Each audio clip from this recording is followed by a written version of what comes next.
والنساء واتقوا الله الذي تساءلون به والأرحام إن الله كان عليكم رقيبا يا أيها الذين آمنوا اتقوا الله وقولوا قولا سديدا يصلح لكم أعمالكم ويغفر لكم ذنوبكم ومن يطع الله ورسوله فقد فاز فوزا عظيما أما بعد فإن أصدق الحديث كتاب الله وخير الهدي هدي النبي محمد صلى الله عليه وعلى آله وسلم وشر الأمور محدثاتها فإن كل محدثة بدعة وكل بدعة ضلالة وكل ضلالة في النار. Dalam waktu yang singkat saya ingin membahas satu hadis Nabi kita Muhammad sallallahu alaihi wasallam tentang peran seorang istri di hadapan seorang suami, bahwa wahai para istri, suami Anda adalah surga Anda dan neraka Anda. Sebagaimana dalam satu hadis Nabi sallallahu alaihi wasallam, hadis yang dikeluarkan oleh Al-Imam Ahmad, diceritakan oleh sahabat Husain bin Mihsan. Yang sahabat Husain bin Mihsan, bahwa sahabat Husain bin Mihsan ini memiliki seorang bibi yang pernah mengunjungi Nabi sallallahu alaihi wasallam dalam satu urusan. Jadi sahabat Husain bin Mihsan memiliki seorang bibi mengunjungi Nabi sallallahu alaihi wasallam dalam satu urusan. Setelah urusannya selesai, Nabi sallallahu alaihi wasallam bertanya kepada wanita ini, "Adzatu zaujin anti?" Apakah Anda memiliki seorang suami? Ya, kata Nabi sallallahu alaihi wasallam kepada wanita ini, "Adzatu zaujin anti?" Apakah Anda memiliki seorang suami? Wanita ini seraya menjawab, "Na'am." Na'am, baginda Rasul sallallahu alaihi wasallam. Kemudian Nabi bertanya kembali, "Fa kaifa anti lahu?" Kemudian, bagaimana kedudukan Anda di hadapan suami? Bagaimana posisi Anda di hadapan suami? Faqalat, seraya menjawab, Ma'alu, kata wanita ini, para jemaah, "Aku tidak pernah menyia-nyiakan hak suamiku, wahai Nabi sallallahu alaihi wasallam, illa ma'ajazu anhu, kecuali yang aku enggak mampu." Ya. Kata wanita ini ketika ditanya oleh Nabi sallallahu alaihi wasallam, "Fa kaifa anti lahu?" Bagaimana posisi Anda? Bagaimana kedudukan Anda di hadapan suami kala itu? Wanita ini menjawab, "Ma'alu, aku tidak pernah mengurangi hak suamiku, wahai Nabi sallallahu alaihi wasallam, illa ma'ajazu anhu, kecuali aku enggak mampu." Faqala Nabi sallallahu alaihi wasallam, kemudian Nabi bersabda, "Fanduri aina anti minhu."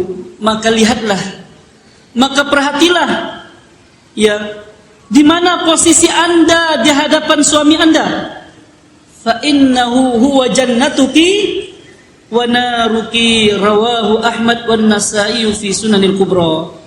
Maka perhatikanlah posisi Anda di hadapan suaminya, maka sesungguhnya dia adalah surgamu dan nerakamu. Ini para jemaah yang dimuliakan oleh Allah Subhanahu wa taala.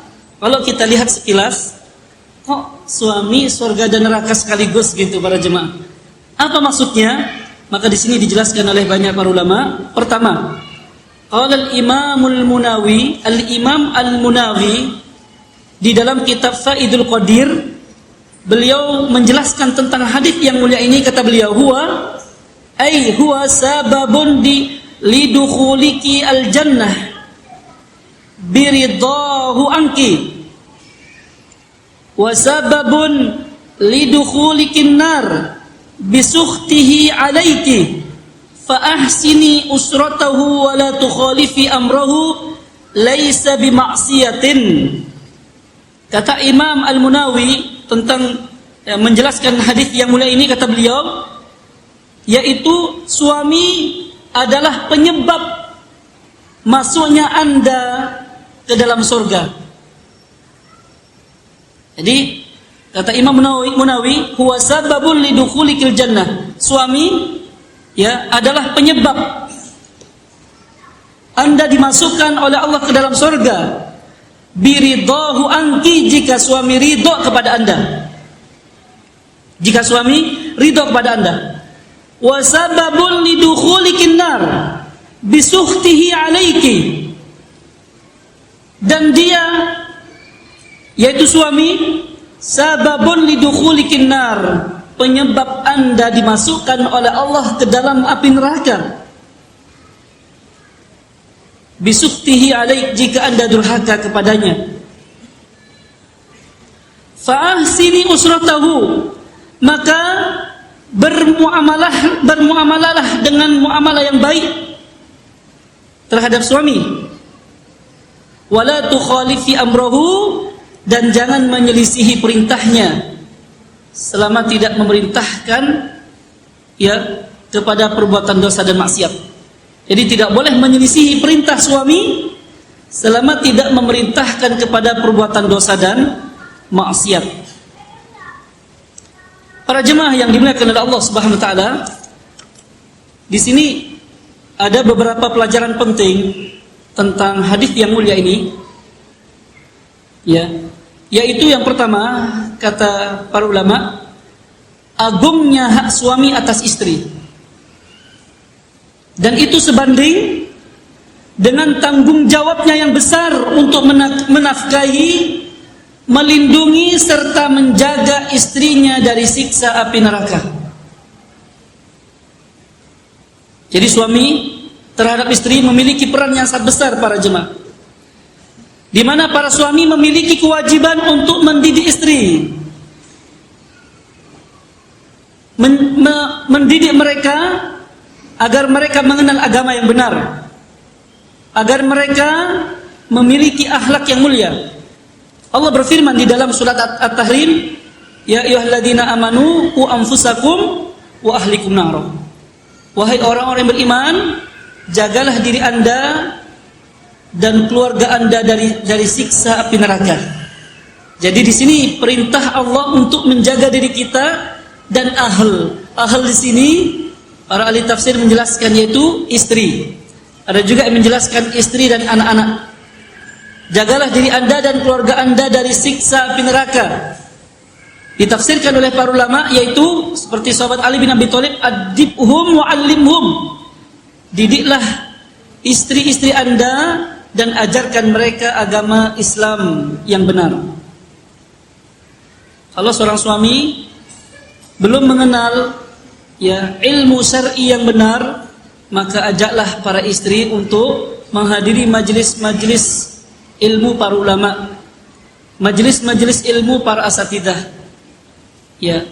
Jadi dalam hadis yang mulia tadi yang telah kita sebutkan menunjukkan bahwa betapa besarnya dan betapa agungnya hak suami atas istri, di mana hak suami atas istri ini sebanding dengan tanggung jawabnya. Suami yang mencarikan nafkah, suami yang mendidik istri beserta anak-anaknya. Makanya di dalam hadis yang sahih Nabi bersabda bahwa kullukum ra' wa kullukum mas'ulun an ra'iyati. Setiap kalian adalah pemimpin dan setiap pemimpin pasti dimintai pertanggungjawaban di hadapan Allah Subhanahu wa taala. Kita sebagai seorang suami pasti dimintai pertanggungjawaban di hadapan Allah nanti atas apa yang kita pimpin. Ya, atas apa yang kita pimpin para jemaah yang dimuliakan oleh Allah Subhanahu wa taala. Sehingga para istri wajib untuk taat kepada suami. Ya, wajib untuk taat pada suami sebagaimana dalam hadis yang sahih Nabi bersabda, "Lau kuntu amuran ahadan an yasjuda li ahadin la amartul mar'ata an tasjuda li zawjiha." Seandainya aku boleh menyuruh seseorang untuk sujud kepada manusia, tentu akan aku perintah para istri untuk sujud kepada suami. Tetapi di sini tentu tidak boleh manusia sujud kepada manusia, para jemaah. Ini pelajaran yang pertama. Pelajaran yang kedua adalah bahwa durhaka kepada suami termasuk dosa besar. Durhaka kepada suami termasuk dosa besar, di mana seorang istri yang suka membangkang kepada suami, ini akan menjadi penyebab dimasukkannya seorang istri ke dalam api neraka, waliyadzubillah. Dalam hadis yang sahih yang dikeluarkan oleh Al-Imam An-Nasa'i, Nabi bersabda, "Ala ukhbirukum birijalikum fil jannah?" Maukah kalian aku tunjukkan tentang laki-laki penghuni surga? Kemudian Nabi bersabda, "An-nabiyyu fil jannah, was-siddiqu fil jannah, was-syahidu fil jannah, wal mauludu fil jannah, war-rajulu yazuru akhahu fi nahiyatil misri, la yazuru illa lillah fil jannah." Yaitu lelaki yang masuk ke dalam surga adalah nabi di dalam surga. As-siddiq, orang jujur seperti sahabat Abu Bakar di dalam surga dan para sahabat yang lainnya. Wasyahid fil jannah, dan orang yang meninggal dalam keadaan syahid di dalam surga. Wal mauludu fil jannah, anak yang baru lahir kemudian meninggal dimasukkan oleh Allah ke dalam surga. War rajulu yazuru akhahu fi nahiyatil misri, dan seseorang yang mengunjungi saudaranya di belahan kota, ia mengunjungi karena Allah, maka dia berada di dalam surga. Syahidnya adalah lafaz setelahnya, "Ala ukhbirukum binisaikum fil jannah?" Maukah aku tunjukkan kepada kalian tentang wanita-wanita penghuni surga? Maka Nabi sallallahu alaihi wasallam bersabda, "Kullu wadudin walud," setiap istri yang lemah lembut terhadap suaminya serta peranak, "idza ghadibat au usi'a ilaiha au ghadiba zawjuha," yaitu seorang wanita atau seorang istri apabila marah,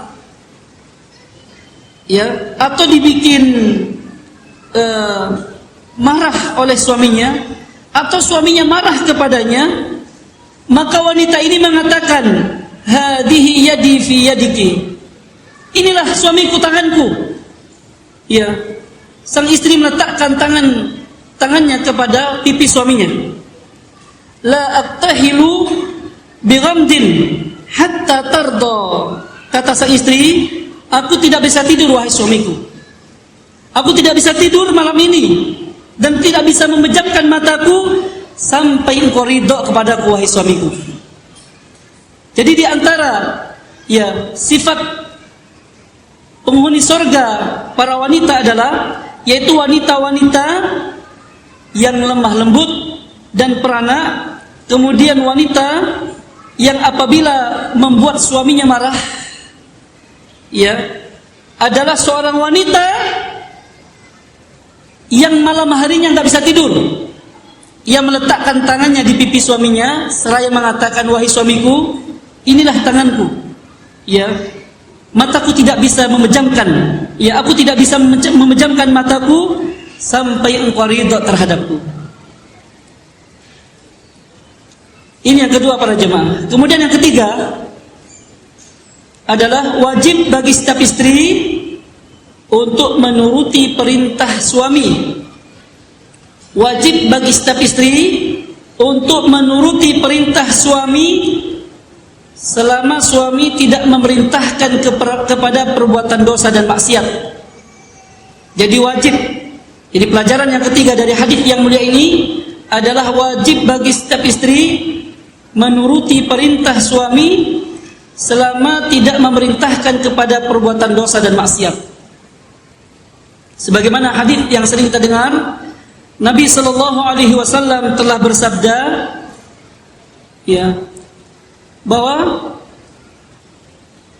perintah itu la ta'ata li makhluqin fi ma'siyatil khaliq, innamat ta'atu fil ma'ruf. Tidak ada ketaatan kepada makhluk di dalam berbuat maksiat kepada Sang Khaliq. Akan tetapi ketaatan itu hanya dalam perkara yang ma'ruf. Dalam perkara yang ma'ruf. Kalau berbuat dosa dan maksiat, ketika suami menyuruh istri untuk berbuat dosa dan maksiat, maka istri tidak boleh mentaati suami. Ketika suami menyuruh kepada istrinya, "Wahai istriku, segera engkau belikan 2 botol bir," maka ketika itu sang istri wajib membangkang suaminya. Tidak boleh mentaati suami ketika suami memerintahkan kepada perbuatan dosa dan maksiat. Ya. Ini pelajaran yang ketiga. Kemudian pelajaran yang keempat dari hadis yang mulia ini, kata para ulama, hendaknya saling menjaga, ya suami istri hendaknya saling menjaga, memperhatikan dan memenuhi hak dan kewajiban antara suami dan istri. Hendaknya antara suami dan istri saling menjaga, memperhatikan dan memenuhi hak dan kewajiban antara suami dan istri. Yang ini menjadi penyebab besar keharmonisan rumah tangga dan kebahagiaan dunia dan akhirat.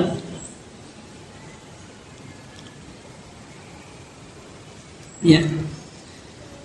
Kemudian pelajaran yang terakhir dari hadis ini adalah pentingnya ilmu agama dalam rumah tangga.